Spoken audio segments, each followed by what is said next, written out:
Assalamualaikum warahmatullahi wabarakatuh. Di kesempatan kali ini saya akan mempresentasikan tentang materi bahasa pemrograman untuk tugas ujian akhir pengantar ilmu komputer semester 1. Sebelum lanjut ke materi, perkenalkan nama saya Adam Kurniantoro dengan NIM 21114170. Di kesempatan kali ini saya akan menjelaskan tentang dua pokok bahasan materi. Yang pertama yaitu bahasa pemrograman, dan yang kedua yaitu StuCode. Yang pertama, bahasa pemrograman.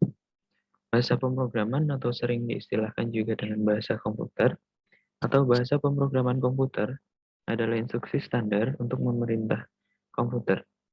Bahasa pemrograman ini berisi suatu himpunan dari aturan sintak dan semantik yang dipakai untuk mendefinisikan program komputer. Secara umum, bahasa pemrograman terbagi menjadi 4 kelompok. Yang pertama, Object-Oriented Language, yang di dalamnya ada Visual D-Base, Visual Fox Pro, Delphi, dan Visual C. Lalu yang kedua ada High Level Language seperti Pascal dan Basic. Lalu selanjutnya Middle Level Language seperti bahasa C, dan Low Level Language seperti bahasa Assembly. Sedangkan secara tingkatan sendiri terbagi menjadi 3, yaitu High Level Language, Middle Level Language, dan Low Level Language. Selanjutnya, proses pembuatan program. Proses pembuatan program ini ada 2. Yang pertama, kompilasi. Di dalam proses ini, semua kode sumber dibaca terlebih dahulu, dan jika tidak ada kesalahan dalam menulis, maka akan dibentuk kode mesin sehingga program dapat dijalankan. Yang kedua, interpretasi. Bahasa yang menggunakan teknik interpretasi akan membaca kode sumber per baris dan dieksekusi per baris. Bahasa pemrograman sendiri ada banyak, tetapi yang sering digunakan biasanya JavaScript, PHP, C++, C#, C, Python, Java, Ruby, dan Visual Basic. Dari 10 contoh bahasa pemrograman yang populer tadi, di kesempatan kali ini kita membahas 3. Yang pertama yaitu JavaScript. Adalah bahasa pemrograman tingkat tinggi dan dinamis. JavaScript populer di internet dan dapat bekerja di sebagian besar penjelajah web populer seperti Google Chrome, Internet Explorer, Mozilla Firefox, Netscape, dan Opera. Selanjutnya ada PHP. Adalah bahasa script dengan fungsi umum yang terutama digunakan untuk pengembangan web. Lalu ada C++, adalah bahasa pemrograman komputer yang digunakan oleh Björn Strostrup, yang merupakan perkembangan dari bahasa C dikembangkan di Bell Labs. Selain bahasa yang tadi, ada juga yang namanya HTML, yang kepanjangannya yaitu Hypertext Markup Language. Adalah bahasa markah standar untuk dokumen yang dirancang untuk ditampilkan di perangkat internet. HTML ini dapat dibantu oleh teknologi seperti CSS. CSS apa itu? Yaitu Cascading Style Sheet. Dan bisa juga dengan bahasa scripting seperti JavaScript dan VBScript. Biasanya CSS sendiri digunakan untuk desain dari sebuah web, dan JavaScript adalah untuk teksnya. Berikut adalah contoh pemrograman HTML.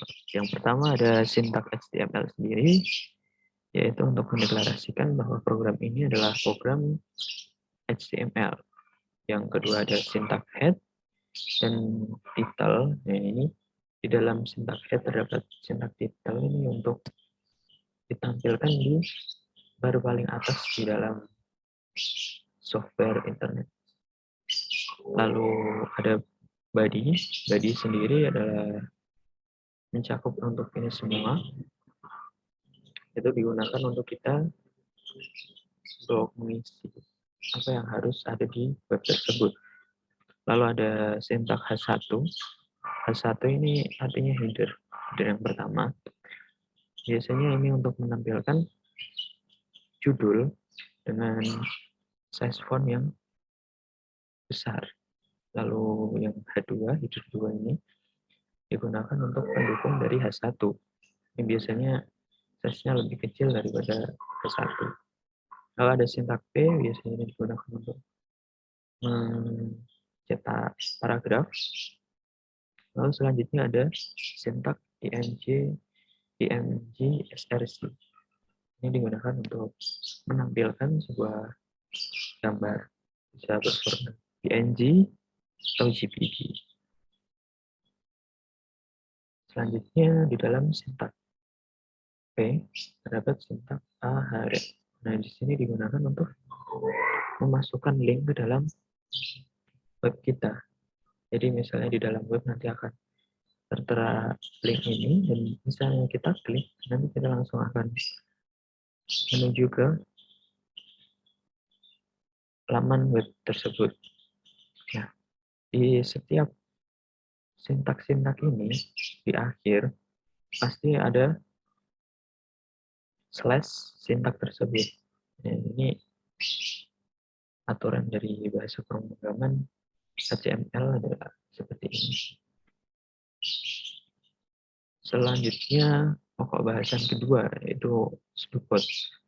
Pengertiannya sendiri adalah merupakan deskripsi tingkat tinggi, informal dan ringkas, atau algoritma pemrograman komputer yang menggunakan konvensi struktural atas suatu bahasa pemrograman dan ditujukan untuk dibaca oleh manusia dan bukan oleh mesin. Fungsi utamanya sendiri, Sdukcode yang digunakan untuk mempermudah dalam mengimplementasikan kode program. Contoh Sdukcode sendiri seperti ini, memberikan contoh program ganjil.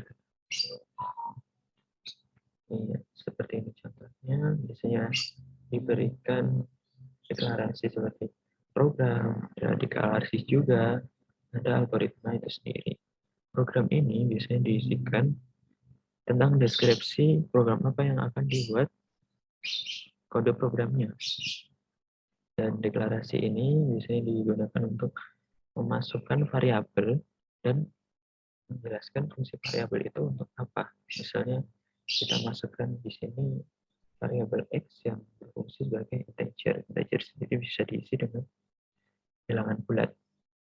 Kalau ada algoritma, algoritma ini juga yang akan diimplementasikan sebagai kode program nantinya. Ini contoh algoritma untuk pemrograman ganjil genap. Ya, sekian untuk presentasi kali ini. Terima kasih atas waktu yang diberikan kepada saya untuk mempresentasikannya.